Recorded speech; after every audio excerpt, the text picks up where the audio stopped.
अरे good morning students. हाँ, second unit अपनी ख़त्म हो चुकी है। जिसको लग रहा है गुरुजी सेकेंड यूनिट अभी बाकी है, आपने छुड़वा दिया, नोट्स में तो बहुत कुछ दे रखा था। जिसको लगे कि मेरे को पढ़ना है वो पढ़ लेना भाई। मेरे को जहाँ तक पता है वहाँ तक आपका क्वेश्चन हो जाना है। फिर भी आपको अगर किसी को डाउट हो तो वो पढ़ सकता है। आज जो बातें करेंगे अपन यूनिट 3 की बात करूंगा। ऑनलाइन क्लासेज में मैं यूनिट 3, 4, 5 खत्म करूंगा। ऑफलाइन क्लासेज में सैटरडे को जब मैं आऊंगा तो वहाँ पे मैं एनएमआर स्पेक्ट्रोस्कोपी स्टार्ट करूंगा। ठीक है, मैं ही लिखवाऊंगा वहाँ पे। अपन ऑफलाइन में पढ़ेंगे उस चैप्टर को, ऑनलाइन में आपके पल्ले नहीं पड़ेगा। ठीक है, तो अपन बात करते हैं कार्बोहाइड्रेट, जो कि आपकी यूनिट कौन सी है? 3 है। कौन सी यूनिट है? 3। सिंपल सी डेफिनेशन दे रखी है। कार्बोहाइड्रेट क्या है? पॉलीहाइड्रोक्सी एल्डिहाइड व पॉलीहाइड्रोक्सी कीटोन अथवा ऐसे यौगिक जिनमें जल अपघटन से पॉलीहाइड्रोक्सी एल्डिहाइड या पॉलीहाइड्रोक्सी कीटोन प्राप्त होते हैं, कार्बोहाइड्रेट कहलाते हैं। क्या मिलने चाहिए मेरे को गुरुजी? एल्डिहाइड और कीटोन मिलने चाहिए। कब? जब मैं यौगिक का जल अपघटन कराऊं। जल अपघटन का मतलब सीधा सा है गुरुजी, उसमें से मैं H2O को बाहर निकाल दूं। तो क्या मिलना चाहिए मेरे को? एल्डिहाइड और कीटोन मिले तो वो यौगिक क्या कहलाते हैं मेरे? कार्बोहाइड्रेट कहलाते हैं। कार्बोहाइड्रेट में एक से अधिक असमित कार्बन परमाणु उपस्थित होने के कारण ये ध्रुवण गुणक होते हैं। ये बड़ी इंपॉर्टेंट बात है। असमित कार्बन परमाणु मतलब किरेल कार्बन, ऐसा कार्बन है जिसकी चारों वैलेंसी अलग होती है। कौन सा कार्बन कहलाता है तेरा? किरेल कार्बन कहलाता है। ऐसा कार्बन जिसकी चारों वैलेंसी अलग होती है किरेल कार्बन कहलाता है। और किरेल कार्बन हमेशा ध्रुवण गुणक होता है, ऑप्टिकली एक्टिव होता है, प्लेन पोलराइज लाइट पीपीएल को घुमा देता है। उसी को मैं क्या बोलता हूं? ध्रुवण घूर्णक। फॉर एग्जांपल बात करूं, जैसे मेरे पास एक छोटा सा एग्जांपल लेता हूं मैं। जैसे गुरुजी ये कार्बन है, ये हाइड्रोजन है, ये हाइड्रोजन है। ठीक है, इधर मैंने क्या लगा दिया? क्लोरीन लगा दिया, ऊपर OH लगा दिया, नीचे मैंने कोई CH3 ग्रुप लगा दिया। अब इस कार्बन की चारों वैलेंसी, इधर हाइड्रोजन, इधर क्लोरीन, इधर OH है, इधर CH3 है, चारों वैलेंसी अलग अलग है, इसलिए ये स्टार लगा देते हैं। और इसी को कौन सा कार्बन बोल देते हैं? अपन किरेल कार्बन बोल देते हैं। कौन सा कार्बन बोलते हैं?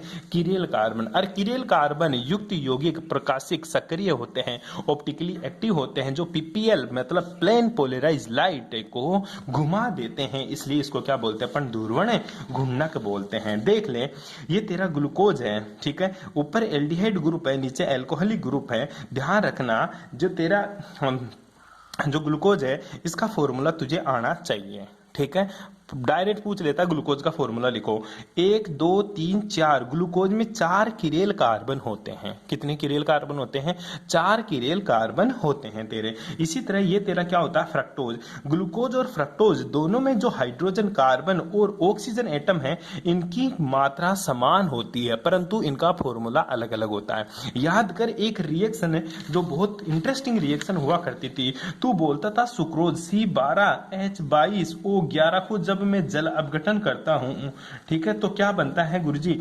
जब C12H22O11 मतलब सुक्रोज, ठीक है, क्या थी तेरी? सुक्रोज। जब जल अपघटन करता था तो C6H12O6 प्लस C6H12O6 दो बनता था। एक का नाम तू ग्लूकोज लिखा करता था, ठीक है, एक का नाम ग्लूकोज, एक का नाम तो क्या लिखा करता था?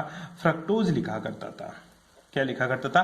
फ्रक्टोज। दोनों का फॉर्मूला सेम होता है, परंतु दोनों की स्ट्रक्चर अलग अलग होती है। जो ग्लूकोज की स्ट्रक्चर है वो देखिएगा, ऊपर एल्डिहाइड ग्रुप OH, ठीक है, HOH और CH2OH, इसको ग्लूकोज बोलते हैं। लेकिन जो फ्रक्टोज की स्ट्रक्चर होती है उसमें CH2OH ग्रुप ऊपर लगा रहता है, ठीक है, और नीचे भी क्या लगा रहता है तेरा? CH2। लेकिन सेकेंड नंबर का कार्बन के ऊपर डबल बॉन्ड ऑक्सीजन लगा रहता है, बाकी एज इट इज स्ट्रक्चर होती है। नीचे वाले तीनों कार्बन की एज इट इज स्ट्रक्चर होती है। इस कार्बन की, सेकेंड नंबर की कार्बन की जगह हमेशा कौन सा ग्रुप लगा रहता है? कीटोन ग्रुप लगा है। कौन सा ग्रुप लगा है बेटा? कीटोन। लेकिन ध्यान दे, ग्लूकोज के अंदर कौन सा ग्रुप होता है गुरुजी? ग्लूकोज के अंदर तेरा एल्डिहाइड ग्रुप होता है। कौन सा ग्रुप होता है? एल्डिहाइड। बस यही फर्क होता है। अगर किसी पॉलीसेकेराइड को मैं जल अपघटित करता हूं तो मेरे को या तो एल्डिहाइड या कीटोन प्राप्त होता है, उसी को मैं क्या बोलता हूं? कार्बोहाइड्रेट बोलता हूं। ठीक है, तो एक तो ग्लूकोज मिलता है, एक फ्रक्टोज। दोनों में डिफरेंस क्या है? स्ट्रक्चर का। ग्लूकोज के अंदर एल्डिहाइड ग्रुप होता है, जबकि फ्रक्टोज के अंदर गुरुजी कीटोनिक ग्रुप मिलता है। बस खत्म। नेक्स्ट देखिएगा वर्गीकरण। पहला है संरचना के आधार पर। इस आधार पर कार्बोहाइड्रेट दो प्रकार के होता है, एक तो सरल कार्बोहाइड्रेट, इसमें मोनोसेकेराइड्स भी कहते हैं।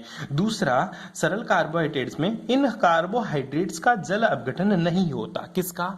मोनोसेकेराइड्स का जल अपघटन नहीं होता। जो भी सरल कार्बोहाइड्रेट होते हैं इनका जल अपघटन नहीं होता। क्यों? क्योंकि गुरुजी इनमें एक ही अणु होता है। फॉर एग्जाम्पल मैं बात करूं, देखिएगा तेरी जो सुक्रोज होती है, सुक्रोज होती है, ये पॉलीसेकेराइड्स होती है जिसका जल अपघटन होकर ग्लूकोज और फ्रक्टोज बनते हैं। अब तेरा ग्लूकोज और फ्रक्टोज क्या है? ये दोनों मोनोसेकेराइड्स है। अब इनका फर्दर जल अपघटन नहीं होगा।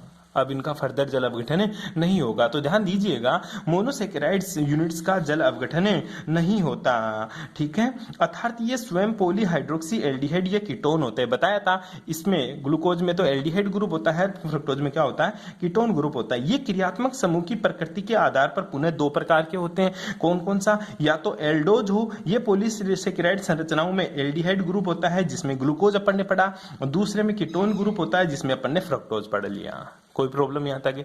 ठीक है, सिंपल सी बातें बताई, ये अभी तक कोई खास बात तो तेरे को बताई नहीं, फिर भी अगर प्रॉब्लम है तो तू पूछ सकता है भाई क्लास में। ठीक है, आगे देख। जटिल कार्बोहाइड्रेट, पहला सरल, दूसरा क्या है? जटिल। ऐसे कार्बोहाइड्रेट जो दो या दो से अधिक मोनोसेकेराइड्स इकाइयों के जुड़ने से बने होते हैं क्या कहलाते हैं?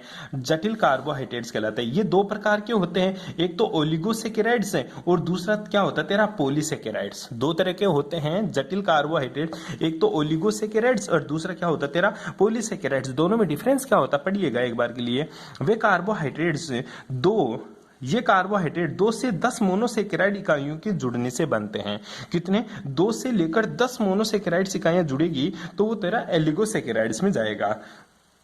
इसके जल अपघटन से प्राप्त 2, 3, 4 मोनोसेकेराइड इकाइयों के आधार पर ये क्रमशः डाइसेकेराइड्स, ट्राइसेकेराइड्स या टेट्रासेकेराइड्स कहलाते हैं। बैठी बात समझ में? डाइसेकेराइड्स जैसे तेरा सुक्रोज, और सुक्रोज का जल अपघटन करता है तो ग्लूकोज और फ्रक्टोज बनता है तेरा। सुक्रोज के अंदर दो मोनोसेकेराइड्स होती है, एक तो ग्लूकोज और दूसरा क्या होती है तेरी? फ्रक्टोज। ग्लूकोज के अंदर एल्डिहाइड ग्रुप होता है और फ्रक्टोज के अंदर कीटोनिक ग्रुप होता है। फॉर्मूला दोनों का सेम होता है, बता भी दिया था, स्ट्रक्चर दोनों की अलग अलग होती है, बताया था। Next, disaccharides. ट्राइसेकेराइड्स की बात करें तो रेफिनोस होता है जिसमें एक तो ग्लूकोज होता है, एक फ्रक्टोज होता है और एक क्या होता है तेरा? गैलेक्टोज देखने को मिलता है। पॉलीसेकेराइड्स की बात करूं, ऐसे कार्बोहाइड्रेट जिसमें 10 से अधिक मोनोसेकेराइड इकाइयां उपस्थित हो उसको पॉलीसेकेराइड्स बोलते हैं। दोबारा समझ, 2 से 10 तक की जो मोनोसेकेराइड्स होते हैं वो ओलिगोसेकेराइड्स है, और 10 से अधिक की जो भी सेकेराइड्स यूनिट होती है उसको मैं कौन सा बोलता हूं? पॉलीसेकेराइड्स बोलता हूं। जैसे कार्बोहाइड्रेट उच्च अणुभार वाले, जैसे स्टार्च और सेलुलोज, दोनों किसमें मिलते हैं? स्टार्च तेरी सेव वगैरह के अंदर तू खाता रहता है सारे दिन। ठीक है, जैसे तेरी सेब हो, जैसे तेरा कोई और भी तो जो खाता रहता है, ठीक है, उसमें स्टार्च होता है। सेलुलोज पेड़ पौधों की छाल। ठीक है, ये क्या होते तेरे? ये पॉलीसेकेराइड्स होते हैं। इसमें 10 से अधिक मोनोसेकेराइड इकाइयां जुड़ी रहती हैं। नेक्स्ट, भौतिक गुणों के आधार पर वर्गीकरण। इस आधार पर कार्बोहाइड्रेट दो प्रकार के होते हैं। कौन कौन सा? पहला तेरा शर्कराएं। वे कार्बोहाइड्रेट क्रिस्टलीय, शर्करा चीनी, शर्करा का नाम आ जाए ना, चीनी याद रख ले तू। क्या? वे कार्बोहाइड्रेट क्रिस्टलीय, ठोस, जल में विले और स्वाद में मीठे होते। चीनी याद रख तू, शर्करा का नाम आते हैं।